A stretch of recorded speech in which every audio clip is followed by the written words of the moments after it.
Okay, so welcome to what I count to be our 138th Running Online Sports Economics Seminar, the start of the autumn or the fall season, depending on your parlance. And it's nice to see lots of faces on the screen as well, familiar faces from all around the world. So it's a good place to start the new season, if you like. We have our presenter today is Timofey Shvaya, and his title of this talk, as you can already see on the screen, helpfully, is Team Resilience Under Exogenous Shocks, Evidence from CSGO. Timofey has asked that we hold our questions to the end, and so if you have questions that you want to ask, you're welcome to put them in the chat, or you can email them to me, and I'll put them to Timofey at the end, or you can ask them to him at the end as well. Timofey, you have up to about an hour or so if you want it to present, and then we'll have plenty of time for Q&A at the end. So please take away your talk. The screen's gone white for me. I don't know if that's the same for... there we go. I can see your slides again now. So go ahead, Timofey. Okay. Thank you, everyone, for attending this seminar. Today, I want to share with you with my colleagues' work.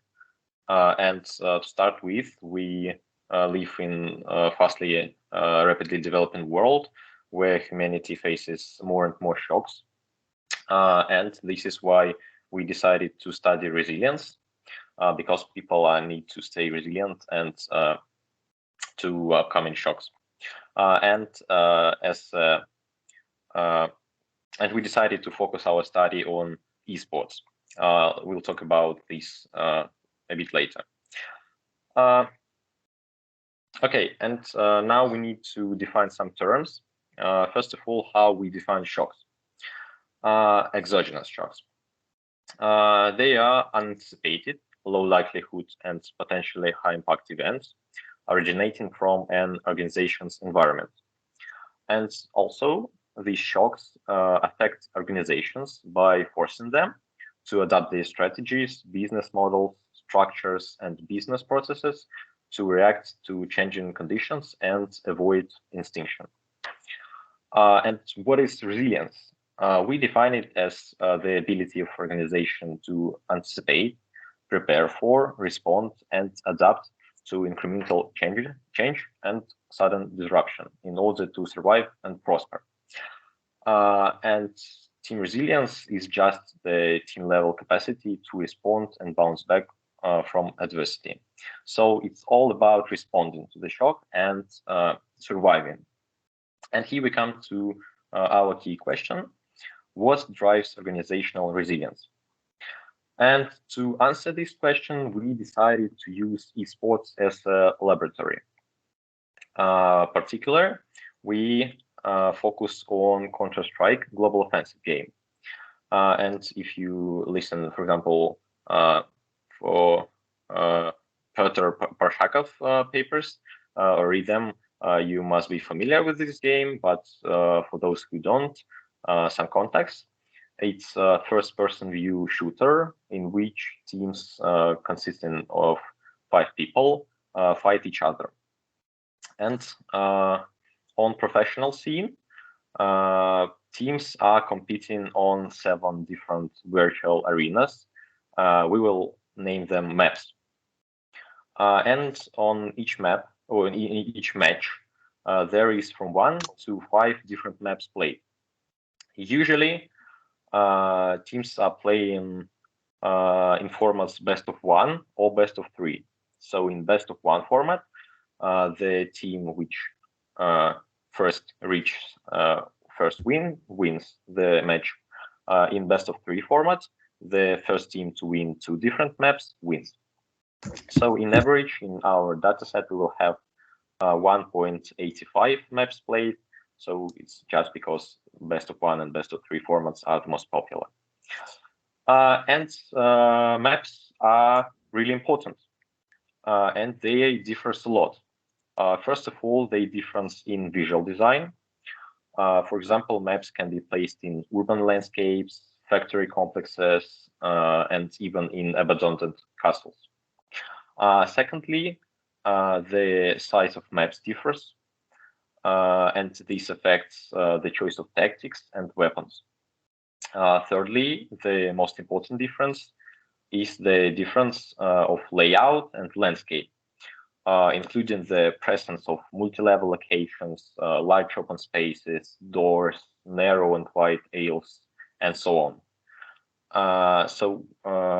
Different maps are really different, and teams need to prepare for them. And map strategy is important aspect in terms of preparations of the team strategy, and choosing the map is also important. Because the huge preparation and huge work before you play the match, a match on different maps is needed. And here we come to shocks.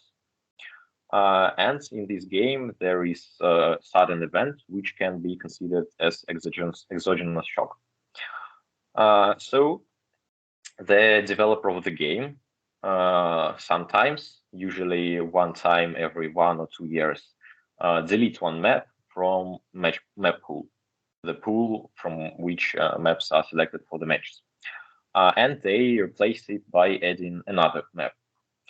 And it is really huge shock for teams, because one day they just woke up and realized that the map they were playing a lot, they prepared a lot for, is now unavailable.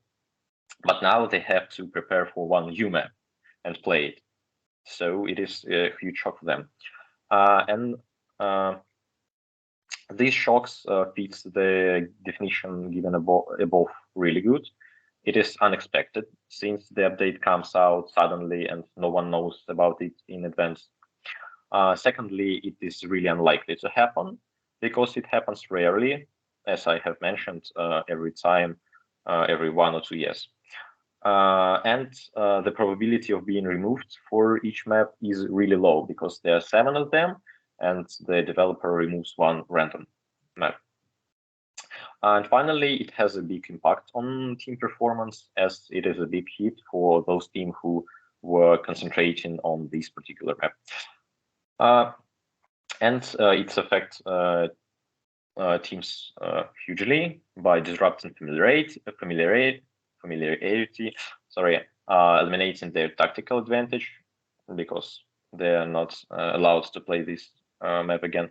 And it also upsets competitive balance, potentially giving some teams a huge advantage.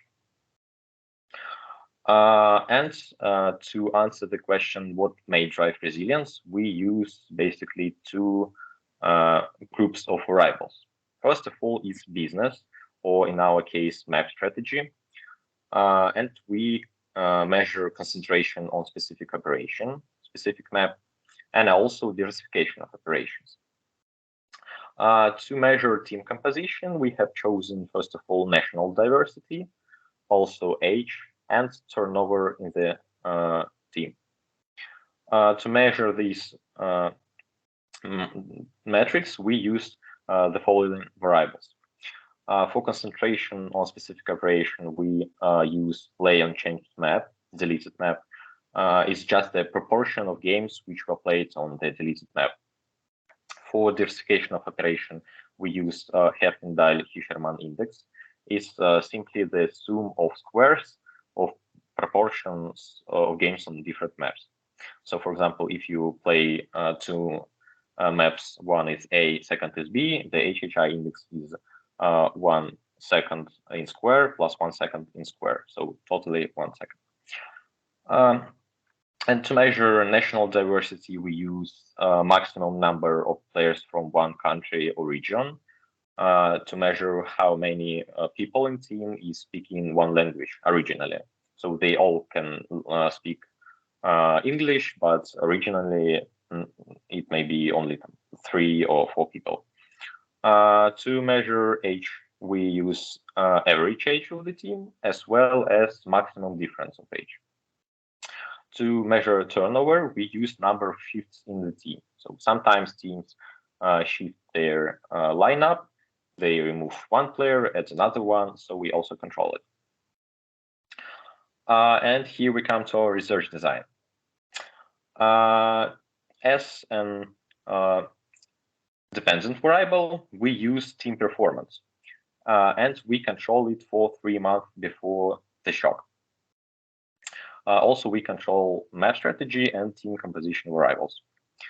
To see how the performance is changing over time after the shock, we control team performance, but not only for 3 months, but from 1 to 6 months after the shock. So basically, we have 6 measurements which can show us how the resilience is changing over time, and also our results are consistent over time. And here we come to our data. To do this study, we collected the statistics from the end of 2015 to the middle of 2023. There was almost 60,000 matches played and over 100,000 maps played. Then we pretest this dataset and come to another dataset, which contains of 6,000 rows. And in each row, we have one team on the date of shock, also one shock. And we have all the measurements like team composition on this date of shock, average performance 3 months before the shock, and so on. And also performance after the shock. And after we cleaned this dataset from missing values, we have a dataset consisting of 1,200 rows left. Again, in each row, we have statistics for one team on the date of the one shock. As dependent variables, we use 2 things. First of all, it's change of average kill to death. It is easy to understand, since if you performing good, you are killing your enemies more and dying less. So you have better kill to death ratio. And this metrics is based on individual performance, but it also gives us a lot of information about team performance as a whole. Because if you're not communicating effectively, if you're not supporting your teammates with grenades, for example, you cannot kill enemies. You will be just dying. So it's individual performance-based metrics, but it also gives us a lot of information about team. And second dependent variable is change of average rounds won. So if you perform good, you won rounds. So these metrics metric will be higher for you, statistics. Okay. And here you can see some descriptive statistics, not for all the periods. I show here only for 1 month and 3 months after shock. But here you can see how differently teams are responding to this shock. Some of them fail to, and their performance drops 2, 3, or even 4 times. Some of them are gaining huge advantage, boosting their performance.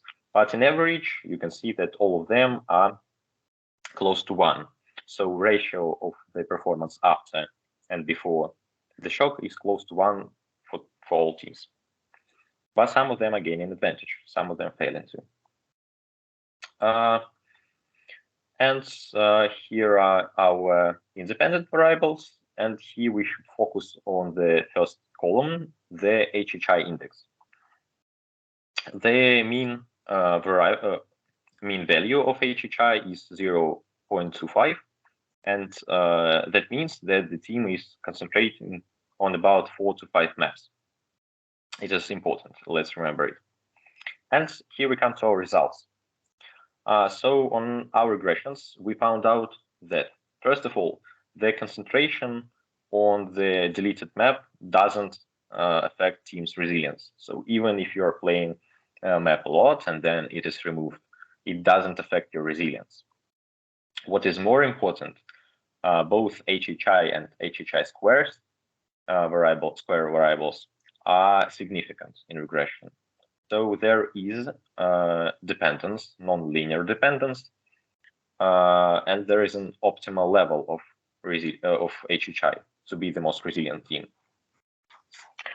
So also it is not important if you the shock type is delete in map or add in.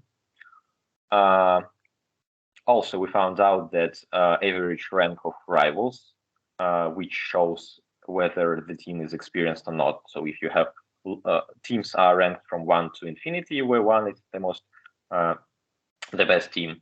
So here we have a negative coefficient. So if you rivals are experienced, you should be more experienced as well, and you are more resilient. Also, in this regression, we found out that both H and H square are significant. So there's also a optimal H when cyber sportsmen are responding to these shocks better. Also, we found out that number of people from one language group is important to stay resilient, and it highlights the importance of communication in this game. So the teams which can speak originally one language may be communicating better, and this is why they are adapting better and faster. And turnover wasn't significant, so shifts is insignificant. And here are results for round 1, and they are pretty much the same, except that we now don't have H as a significant variable. But as you can see, others are pretty much the same. So we won't stop here. And also something about diversification. So that's why we are all here. It is the most important outcome, I think, because as you can see on the right side of slide, we have dependence of resilience on HHI, and the optimal level is somewhere near 0.7. But if you remember, the average level is something about 0.25. So most teams are far ahead from optimal levels. And also for another time periods. So again, we control the performance after the shock for 1, 2, 3, 4, 5, and 6 months.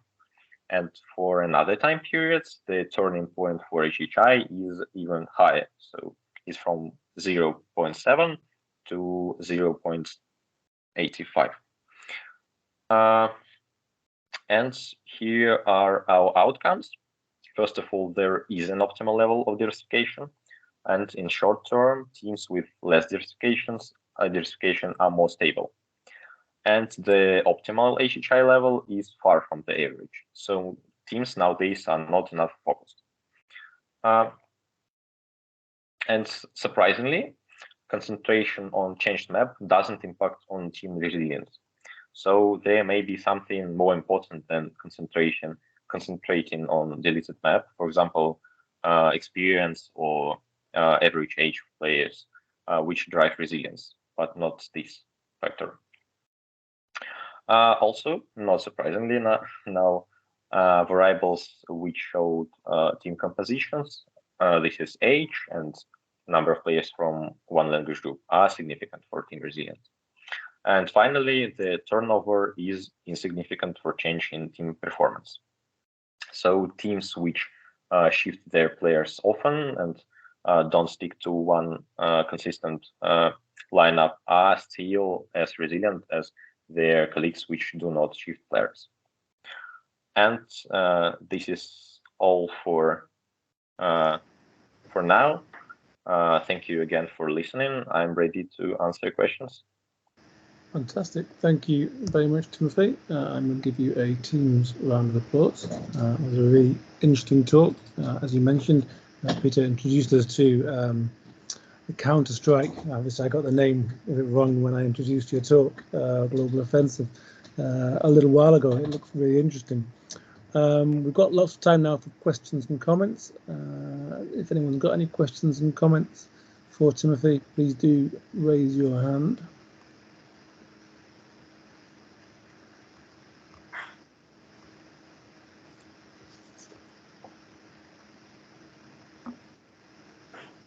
Dimitri, go ahead. Timofey, thanks for your presentation. I have a question about, well, how specific is esports here? Could the same question be asked for some other sports, for example, soccer or some other types of sports? I think our outcomes are pretty unique in this case because we have different maps. So it's something about working with different materials or so on. In soccer, you don't really concentrate on something. Maybe you concentrate on some specific strategy in soccer, for example, on attacking or defensive, but it's way harder to measure it. But here it is easy, just see what a map is played and control it. So I'm not sure whether it is close to some other sports in real life. But for example, injuries in soccer can be such exogenous shocks. Yes, sometimes teams are forced to change their strategies when they face a loss of an important player. Yes. Maybe, but I'm not sure if you face some specific injury, you would change your whole tactic. Maybe if you face some injury, you will face injury of some specific player, you will change your tactics. But not sure if it's close case here. So I think it's pretty unique shocks here. Great, thanks, Dmitry. Maybe you can help certainly me out a little bit, Timothy.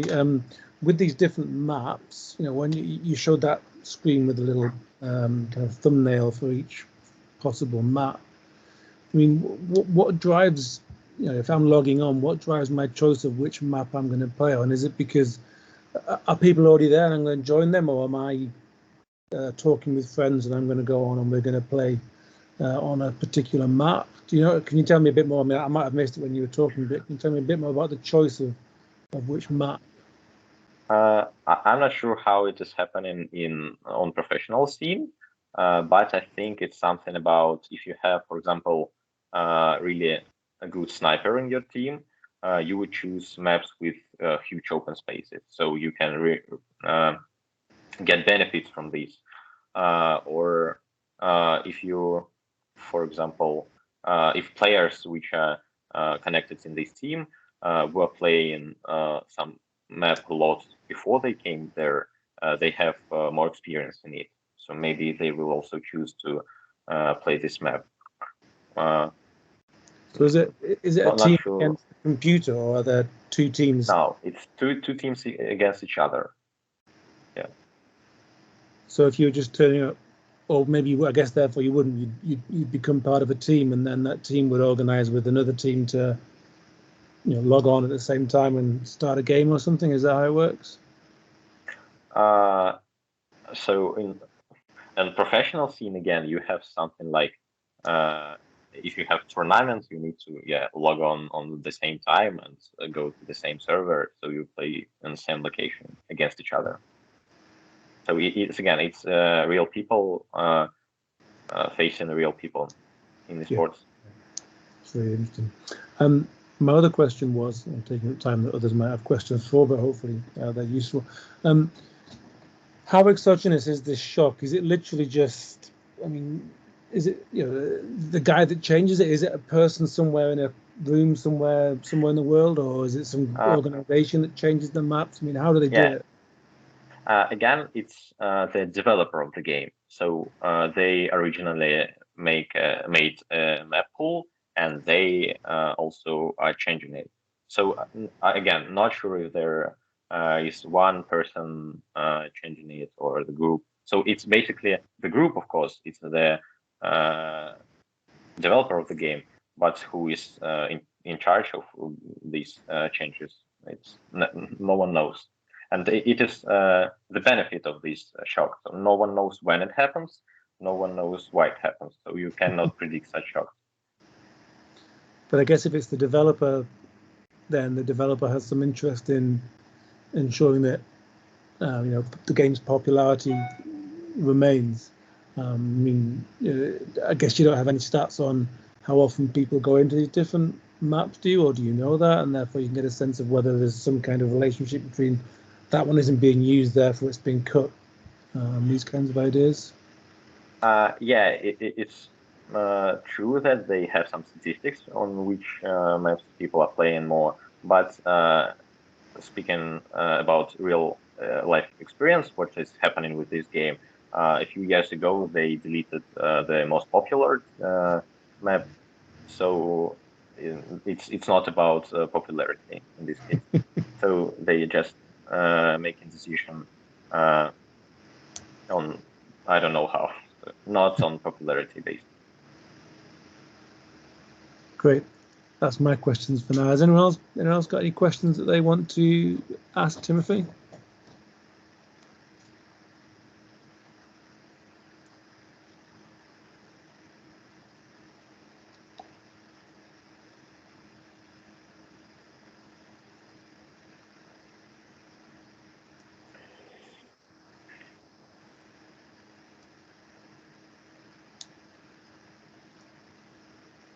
Okay, I'm gonna ask another one then. If you go to the next slide, this is what a player sees, I guess. When they go on, they see which of these to go into. Yeah. It's a fairly random question, but do you have any idea? Obviously, because the ordering changes, right? The ancient and the nuke switch around, even though it's this dust 2 that disappears and this Anubis one that appears. Do you know if there's anything in the ordering of how they appear? I mean, I ask because is it possible that people just think, oh, pick one at random, that one, maybe no, it's not the case here.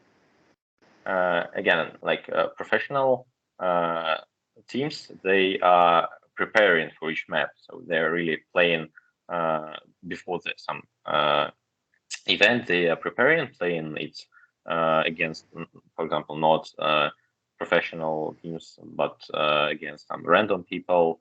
They are playing against each other on this map. They are studying how to throw grenades, for example, to land them in specific points on the map.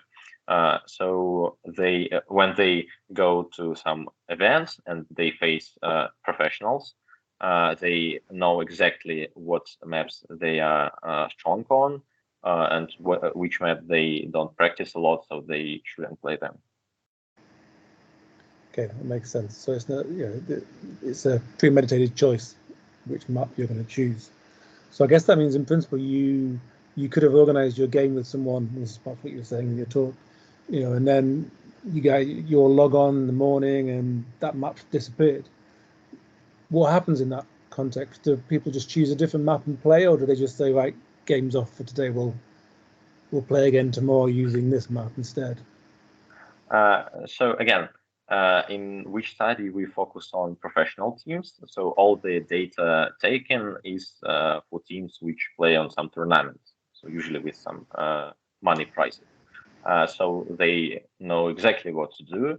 If they have such case, I would say they need to replace this map. So they need to play on one new, maybe those which was added, maybe on those that they just previously ignored. But again, if we go to the HHI level, teams are concentrating on about 4 to 5 maps. So for average team, it's not a big problem. Again, if it was their strongest map, it's kind of the problem, but they still have 3 or 4 left on which they are pretty good also. So your data is all games that are played, or it's just the professional ones? I missed that. Only professional ones.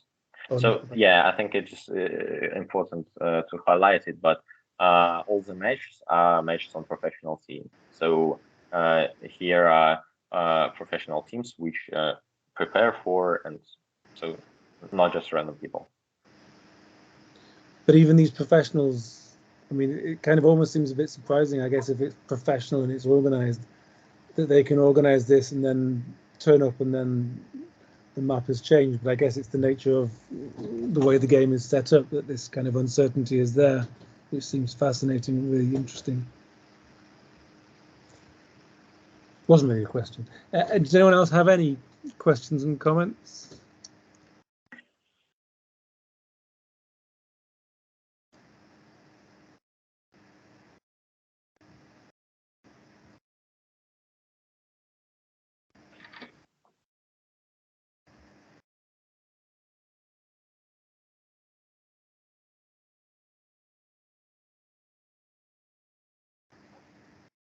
Okay, well, Timothy, thank you very much for a talk. Thank you for presenting what was your... oh, Alex, question, go on. Before we finish, we can have Alex ask a question. No, I just wanted to applaud. Oh, I guess you hit the wrong thing, okay. Okay, thank you very much for your feedback and for this opportunity again to speak here. You're very welcome, Timothy, and thank you very much for being willing to present at such an early stage. As well as mentioned, I think you probably are one of the youngest presenters we've had in the Voices series the entire time we've been running it, and that's fantastic. It's one of the purposes that I've always hoped is that we can encourage people at all stages as they develop their research. So thank you for being willing to present. That rounds up for today. We'll return again next week, September the 15th. Next week we have a presenter from Western Australia who will be staying up very late at night just to present to us. So please do join us next week when we have Michael Jetta from the University of Western Australia presenting Peacefully Demobilising Rebels, Identity, Emotional Cues and the FARC. So thank you very much again. Thank you, Timothy. Thank you, everyone who has contributed. I hope you have a great weekend. I look forward to seeing you again next week. Goodbye. Thank you. Cheers. Bye-bye.